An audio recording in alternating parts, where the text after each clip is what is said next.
Let's look into Elon Musk's past lives. Welcome to Trevor's Tarot Astrology and Spirituality. First off, a huge thank you to all the new subscribers. Thank you to everybody who likes, watches, comments on the videos. I read all your comments. I appreciate them all. And if you give money to the channel, huge thank you. So when I was young, and I've told this story on the other channel, but when I was young in my early 20s, I had gone to Washington, D.C., and I went to the Holocaust Museum by myself. And the way that worked back then, and I don't know because this is years and years, decades ago, um, is essentially they took like groups of maybe 10 people at a time, and you'd go up an elevator and then you'd walk through the museum, and you were given kind of like a passport that told this personal story, and you'd walk through. And I went by myself, even though I was there for with friends for another reason. Um, and there's one particular spot in the museum that's quite overwhelming, I think is the correct word. And it's a train car that is full of shoes from, I don't remember exactly where, but different concentration camps, or maybe it was one in particular. I don't remember. I think the train car was very specific. I don't remember exactly where it was. But anyhow, when I was walking through and we got to the train car, this older gentleman who was probably in his 70s, mid 70s, just started bawling, and he grabbed me and he hugged me and like didn't let go for it didn't feel like an abnormal amount of time, but it was very moving and poignant. And after um, we finished the tour, we sat down and we talked, and it turned out we were kind of there for this, kind of in Washington, D.C. for the same sort of research interests. So um, we had chatted. A couple months ago, he's passed over, and he had visited me once before in the passed over form when my paternal grandmother died, and a couple other times of like real high stress and grief levels. But he came a couple months ago and had showed me a picture of Elon Musk.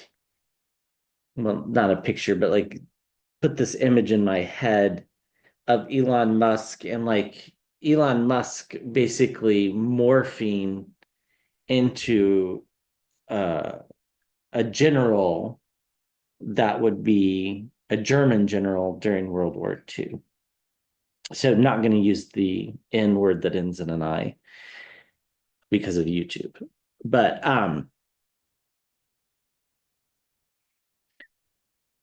and he conveyed a few other things. His name was Sasha. It was just an extremely profound moment in my life. It's one I will never forget. And this that raw emotion that the smell elicited, and I can still recall the smell of the shoes in the train car. And anyhow, it was a very kind of significant point in my life, I guess, in the sense of kind of accepting a little bit more about the spiritual aspects of my existence. So anyhow, that is one of Musk's past lives that we'll look into, but I have two others that have come about through scrying and kind of trying to understand what is it that motivates Elon Musk, because it kind of confuses me. Some might argue it's just the acquisition of wealth or the acquisition of power, and I think that is, for the most part, pretty accurate. But there's also some undercurrents of some bizarre behaviors. Now, in my experience, past lives generally don't necessarily reflect future lives' behaviors. It's only when like something about the way they end isn't resolved, and then the person comes back to fulfill that to resolve it, or the soul comes back to resolve it. So, for example, uh, if one ends one's own life, that's not wasn't part of the plan. And so that soul might come back and relive some of those experiences. And I think that's what's happened to Elon Musk for several iterations. I don't know how many, but these are the three that I have gotten. And I think they explain a lot. And so we'll throw some cards on them as we go. So I'm going to start with the oldest, or what I think is the oldest iteration, and move to the present day. So the oldest iteration was so I was shown an image of like a 13-year-old boy, um, Chinese. Um, this feels like it was, you know, a couple thousand years ago, maybe a little bit less, 1,500 years ago. And this young boy had parental units that were very demanding and had lots of siblings and didn't really have any, like, he didn't have a seat at the table, didn't have a say in what was going on. And so the boy goes and offers himself to service to the Imperial Guard, and thought this would be a way to gain power. Now, um, if you look back on the history of this, in order to serve the emperor or in the Imperial Guard, uh, usually that involved some sort of emasculation or castration. It's a bit graphic, but that's uh, what was done. And then, as I was shown a couple images as he was growing older, and he never really rose in the ranks, but kind of, just as the process of getting older, had more responsibilities, had a little bit more power. And then, um, but like it wasn't going fast enough. It wasn't, he was very discontent. You could just, it would, the feeling of discontent was like palpable to the point of it being uncomfortable to look at. And eventually, uh, this person chooses to end their life. So I'm just curious what that past life can tell us about Elon Musk. So what can that? Well, if you watch my other channel, this is my card for Elon Musk, the magician. So that's just kind of the universe's confirmation of telling us we're on the right track. The magician. What can that past life tell us about Musk?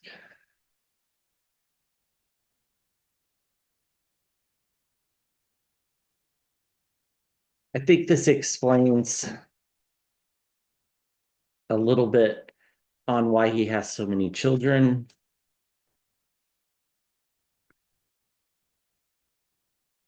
I think this also explains why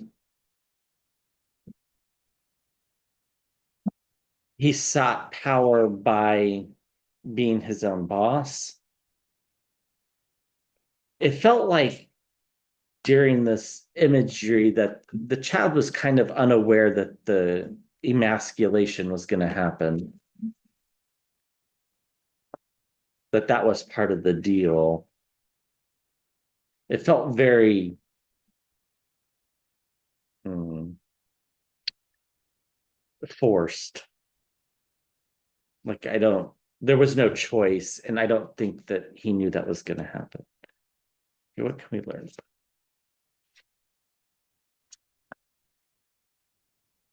So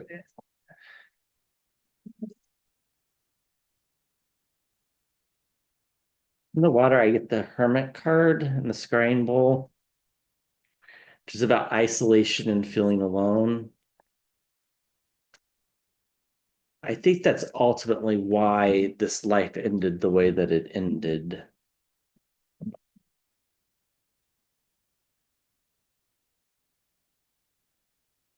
So what can we learn about Elon from this past life?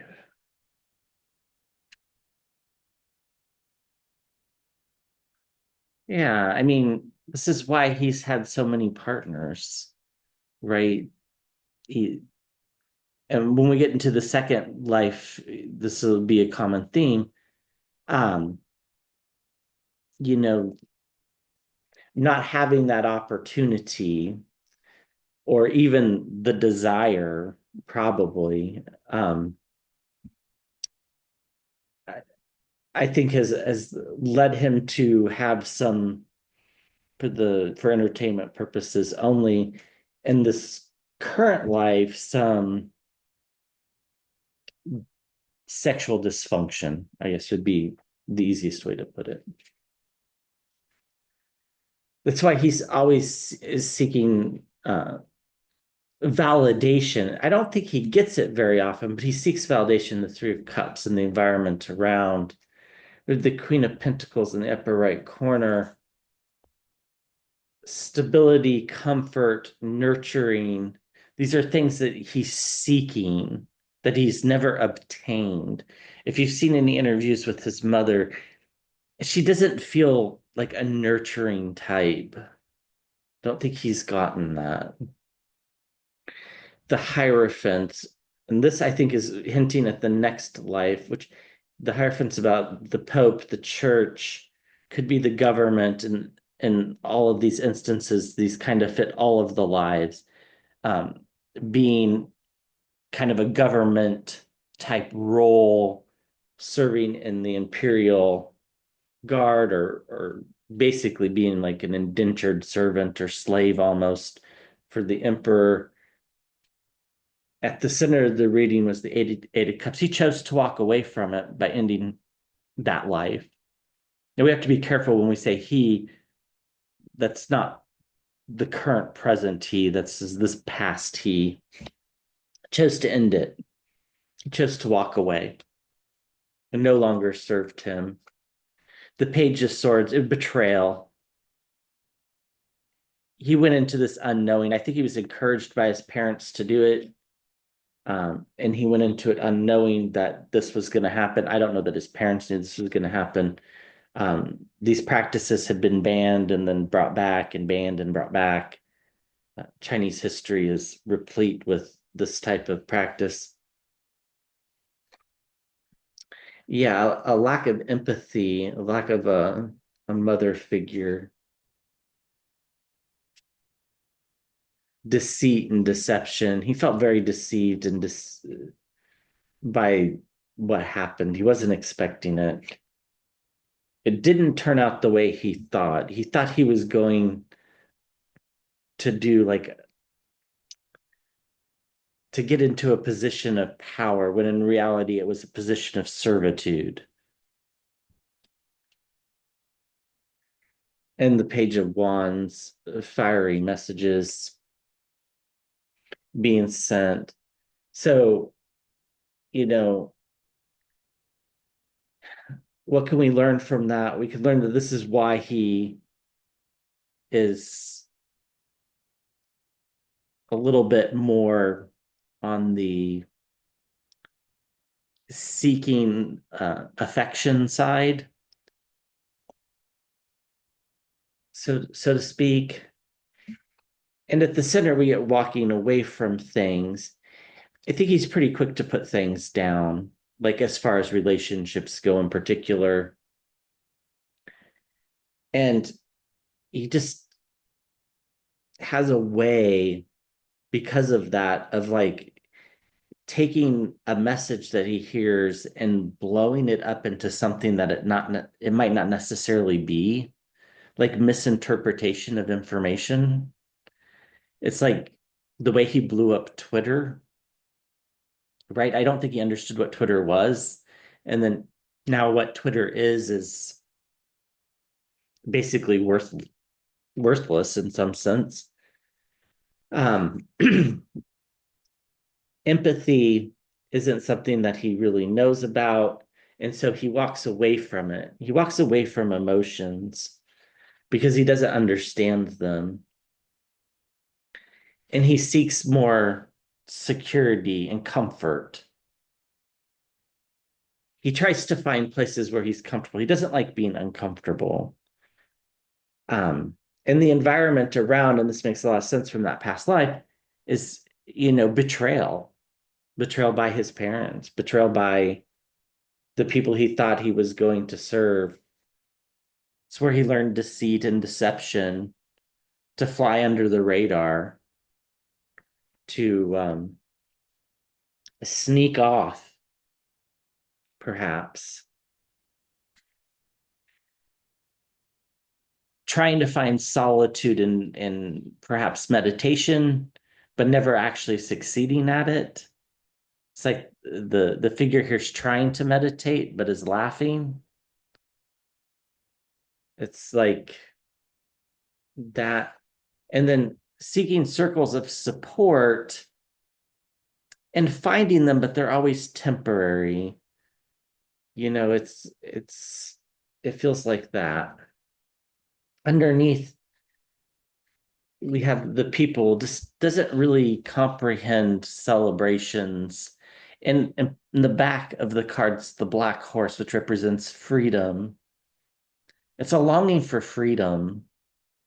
Even though he has freedom, he doesn't know how to use freedom. And so he deceives, he misinforms, he uses deception, he abuses power because he was abused in past lives. And he throws himself into things like work that he's passionate about and never really develops deep connections. So, for entertainment purposes only. Okay. So, that's the first past life. And I think it was a betrayal. I don't think that I think it's a very tragic story. And the way it ended wasn't shown the exact details, but it was very clear that he ended that for himself. Uh, which is why these things kind of reiterate when lives end this way, or that's what I've always gotten, anyhow. The next iteration, uh, he became a priest and worked his way up to like probably felt like an archbishop, maybe even a cardinal. He definitely had aspirations to be a pope. Um, there he is again. I mean, the magician is again. Um, but everybody knew he wanted to be pope or wanted to be one level up from the level that he was at in leadership. And that's why they didn't want him to be there. And the feeling that I got in the environment around is that he very much was disliked. People didn't like him. Uh, this it felt like a period in time when the priests were celibate. So I think this also speaks to similar reliving this experience of the emasculation in some sense, although it's not the same thing by any means. And he definitely had a problem with alcohol, was the other thing I got. In fact, I think that this iteration ended by his own choosing by using alcohol as a mean to just to do it. So, and the devil card in the last underneath, that can be also can be addictions as well. So, what can we learn from this past life and how Musk is today? What do we need to know about this past?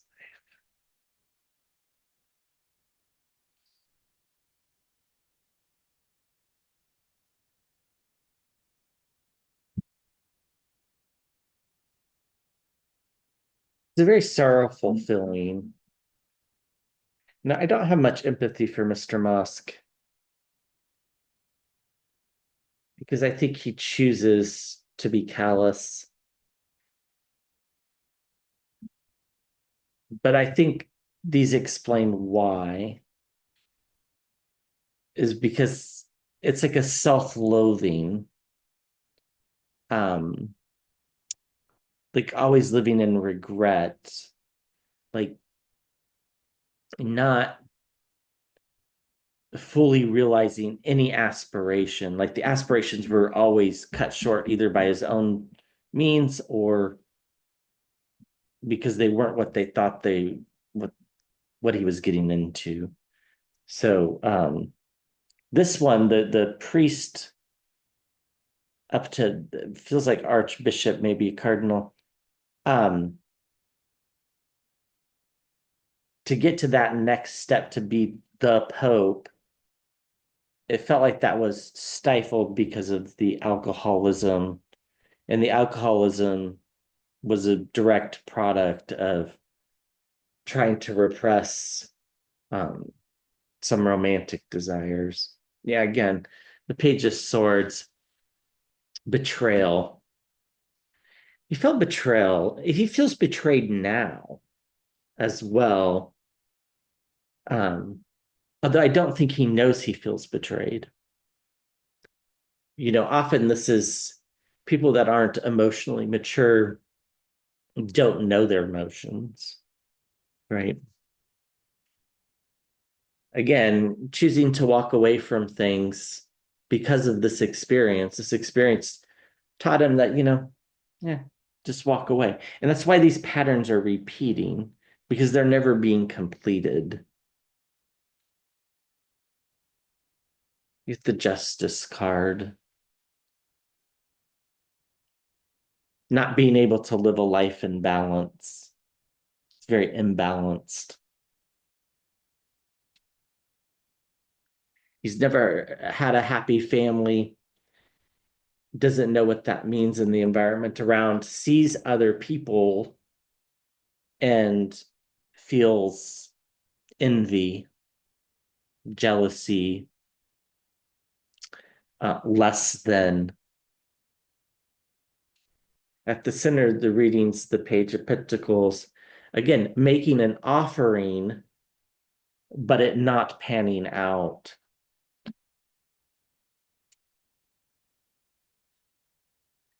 This is why he so clung to money, because money's a representation of power, even though it's not power. The Four of Pentacles.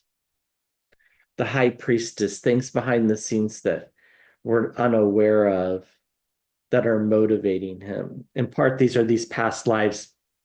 There are probably many iterations for him. The King of Wands, wanting to be the leader in the environment around, wanting to have that passion and intergenerational relationships. This one's a tough one, but what it's about is at no point in these past lives has he had a good childhood. I'll put it that way. Or at no point in these past lives was he allowed to mature in a healthy way. Let's put it that way. So this immaturity, the Page of Swords, this betrayal, led him to make an offer. In this case, the past life of the priest led him to make an offer to, follow certain vows and to live a life of service for the betterment, supposedly, of the next generation. Although he betrays that. And then the things we can't see were things that he is unaware of himself, right? The high priestess are things he's not even aware of that led him to make the offer to try to live a balanced life, but it was unsuccessful because in the environment around, he walked away from it. And it's not happenstance that the Eight of Cups has got cups in it. And he's walking away. It's a representation here, I think, of a drinking problem, which in like the before tarot and the Eight of Cups, there's actually a person taking a drink out of, the eight cups and then them all being empty at the end. Clinging to anything that he has, whether it be money, um, hope, just desperately clinging to anything that is of value and wanting more and being very envious of the situations around him, particularly families and happiness, because he never had it. And again, it ended by him walking away or, you know, ending his life early, which is why this iteration's repeating. You know, he wants a financial new beginning. We get the card for the church and the Pope, just confirmation. And we get the greedy merchant, the Nine of Cups, and being wounded in battle. So I think that suffering and those is particularly the first life that we talked about, that suffering and the next iteration or the iteration we talked about was that suffering was used to try to create an environment um, of self-sacrifice where there was control over the sacrifice that was being given versus in the first iteration the sacrifice there was no idea that that was what was going to happen. So and the second iteration controls the sacrifice. Now the third iteration is the general in Germany in the 30s and 40s. In fact, I feel like this is, just a trigger warning about the way this ends. This particular general, I think, lives all the way through the war, goes on trial, and uh, ends his life uh, by hanging. So what can we learn about that life?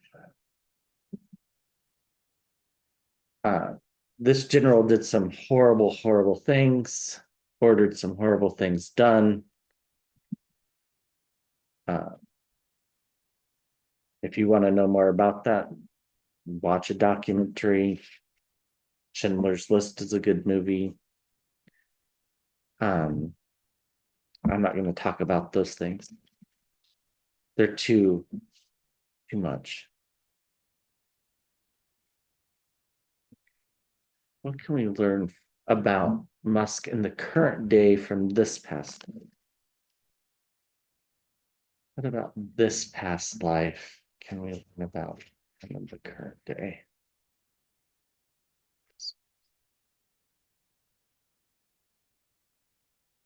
I think this is where he developed his taste for revenge, his taste for seeing people suffering, because he had in previous iterations suffered. And again, didn't bring that to resolution, which is the key. I think normally, if you look at somebody's past lives, they're not necessarily reflective of anything that they're in their current life. There's some maybe tiny aspects, but when their lives aren't brought to resolution, like they're not completely fulfilled and they're ended early, I think that's when things pop back up. I mean, well, here's him in his own reading. All three readings he's popped up. So the magician, but dark manifestation energy, really disturbing thoughts. Yeah. Guardrails in the environment around being removed. Or it almost looks like somebody putting up a fence, which if you know your history of that time period would make sense. Things moved quickly. Um things moved quickly. Let's leave it at that. Again, a sacrifice, perhaps it feels like this past life was he went in knowing what was going on or what potentially was going to happen, but did it to attain power and still, once again, didn't succeed in attaining full power. And so, therefore, that hasn't been fulfilled, this unhealthy desire. The center of the reading, we get a longing for stability. I don't think he's ever had stability. He's not a stable individual. Um, does he have financial security? Yes. Does he have a stable life, for entertainment purposes only? I would argue he doesn't. I get the high priestess again in the environment around things that he doesn't know that's driving his decision making, which are these, I think, unresolved past life issues. You get the Ten of Pentacles, an abundance of money. He was seeking wealth. If the Page of Swords again, sacrifice, betrayal, immaturity, and the environment around, sabotage, very cruel things were going on in this past life that we're talking about currently. And we get the Chariot card moving. This is sometimes my card for human trafficking. And that's exactly what was going on in that time period. Although we might not have attached that name to it, people being moved against their will. So these dark manifestations in seeking of security led him to be willing to treat people like commodities and, essentially subhuman, because that's how he was treated in that first lifetime that we talked about, and partly in the second too, but in the first one for sure. um, Amassing power, right? The Ten of Pentacles. It could be wealth as well, but I think this is amassing power is what he thinks leads to stability, and it leads to gaining power quickly, but it's an illusion. And in the environment around, there's always the guardrails are holding him back. It's the people that are in power that are holding him back from getting power, which is probably a good thing.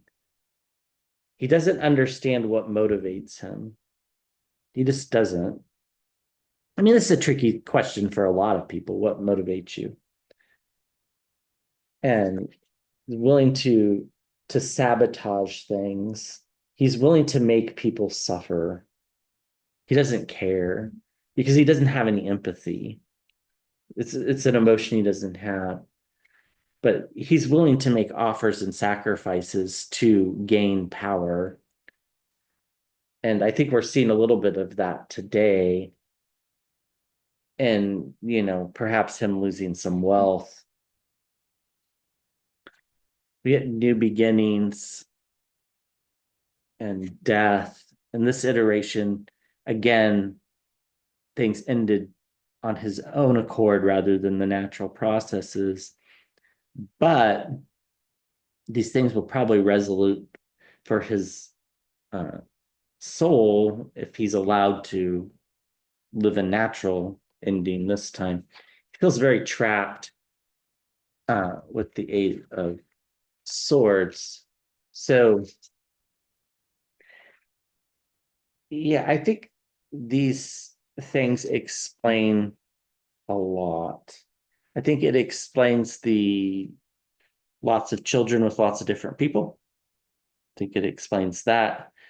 I think it explains this need to keep climbing up the power ladder, even though he had as much as he possibly could ever need already before trying to be part of the US government. I think this explains the cruelty that we see with the actions inside of the US government. I think this explains the particularly the Islamophobic comments, but also racist rhetoric and white supremacy talk, um, especially when it comes to things in South Africa in particular, some of the things that he, probably inherited from his father, but also has repeated himself. I think it explains the hatred. Well, hatred might be too strong of a word, but yeah, I maybe it's not for his one daughter who he said is dead, that the woke society killed her. I think that first iteration of being emasculated and then having a daughter who was assigned male at birth brings back those energies. And that's why there's such hatred towards the transgendered community. I think all of these things explain a lot of what makes him tick. Now, they don't excuse anything at all. We'll have to see how this iteration ends, but uh, whether who knows whether we'll see that or not. But um, you know, it's been rumored that there's lots of substance abuse, right? So it could end in a very similar way to the second iteration when he was a priest. So anyhow, it was an interesting experience and unpleasant at times, but I think it does explain a lot. So, all right, thank you for watching. I'll be back with another video soon.